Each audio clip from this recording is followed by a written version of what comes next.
Hello and welcome to the first video in the series about version 0.3 of Rayman the Big Invasion. In this video, I want to look at the gameplay of Rayman the Big Invasion. The gameplay can be divided into 4 subparts: the main gameplay, collectibles, the side gameplay, and assistance.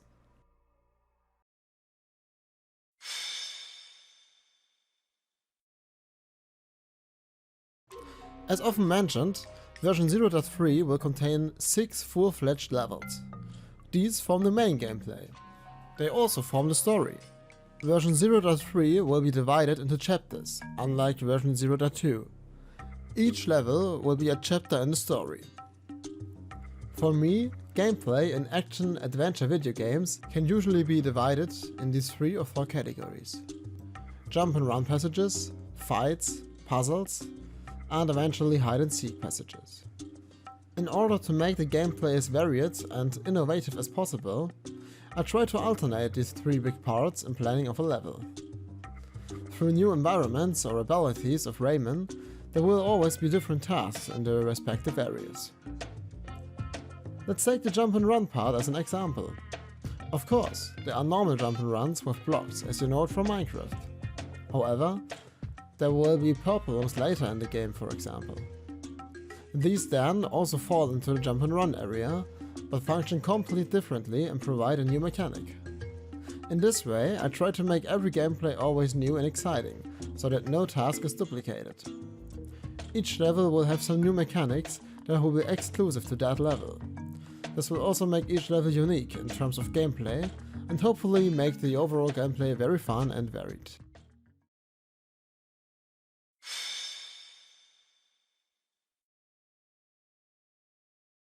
In version 0.3 of Rayman the Big Invasion, there will be a lot of different collectibles. First of all, of course, the yellow lumps. In each level there will be mostly 50 lumps to find. Likewise, there are some hidden cages in each level. Some lumps are very obviously hidden, others will be very difficult to find. Cages will usually be a bit harder to find than lumps.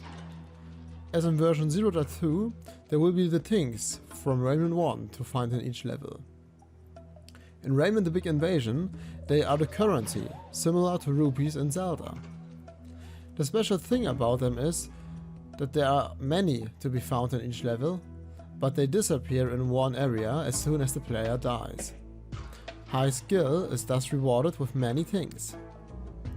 The skull teeth from Rayman Origins make a new appearance. There will be exactly 1 of them in each level. But these are only something for the hardcore players, because in order to find them, you will have to search the level many times, because they are so hard to find. Besides these 4 main collectibles, there are many smaller collectibles, like diary entries, quest items, hidden NPCs and many more.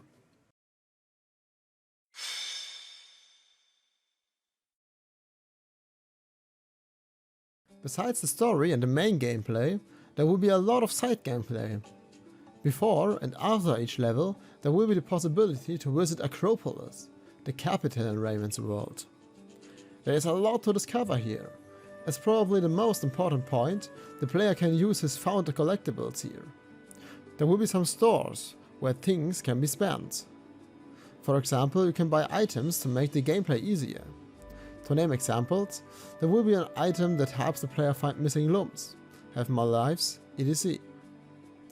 With yellow lumps, the player can upgrade Rayman's abilities, so it will be possible to get more lives, more armor, more damage, etc. Since a visit to Acropolis will always be possible, the player can equip himself according to his own skill and decide how difficult he wants to play the game. In Acropolis, there will also be the possibility to play mini-games to win things, play different quests, bonus levels, and dive deeper into the lore of Rayman the Big Invasion.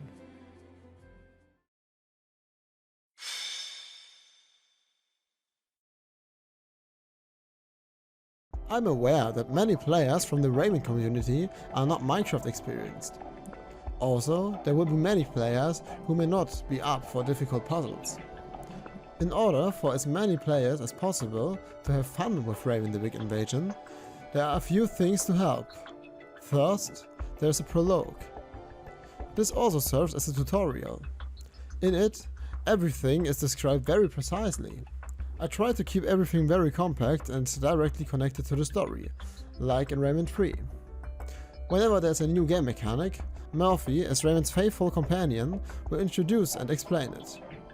Each explanation, including those from the tutorials, can be read at any time via an in-game menu, so that you can read up on all the controls at any time. It will also be possible to set your own controls in this menu. If the player gets stuck, for example because he fails at a boss or puzzle, he can use the hint system. In this above mentioned main menu, there will be different hints for each level. Each hint is given a name, so you only have to look at the hint you need. The hints usually cost a few things. Most of the hints do not directly reveal the solution to a puzzle. However, there are also later hints that contain the entire solution of a puzzle. Theoretically, it would be possible to play through the entire game without solving a single puzzle. But this costs a lot of things and is only meant for players who don't have much fun with puzzles. If a jump and run or fight should be too difficult, there are various items in Acropolis that support the player. With minigames in Acropolis, players will never run out of money. I would like to point out again that except for the tutorial, all of these help features are completely optional and an average player will not need most of them. Nevertheless, they exist, so that as many players as possible can have fun with Rayman the Big Invasion. That should be it for this video. As already mentioned, I apologize that I can show only little video footage. I hope all the information about the gameplay was exciting and you are looking forward to the release of the new version. Hopefully we will see each other in the next video of the series.